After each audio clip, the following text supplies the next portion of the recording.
E aí galera que acompanha meu canal, vídeo de número 40 já. Pra quem não me conhece, meu nome é Lucas, tenho 26 anos e eu criei esse canal com o objetivo de postar um vídeo todos os dias até eu conseguir me tornar piloto de avião. Pra poder, quem quiser, acompanhar minha jornada, acompanhar o meu progresso e também pra mim fazer um tipo de diário aqui, postando vídeo todos os dias, falando dos meus desafios, dos meus planos e do meu desenvolvimento para me tornar um piloto de avião. Como eu falei, vídeo de número 40 até agora.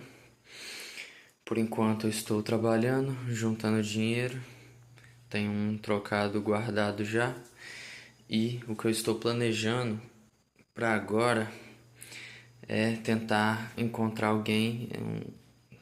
Tô conversando com uns amigos meus aí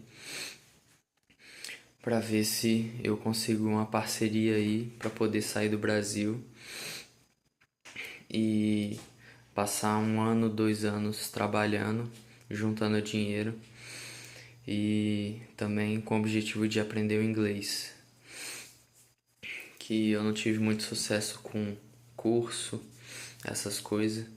Eu acho que o jeito melhor de eu aprender vai ser na prática mesmo, tentando falar com as pessoas todos os dias, porque na minha experiência, sempre quando eu fui forçado a ter que fazer alguma coisa que eu não tive escolha, eu melhorei naquilo muito rápido.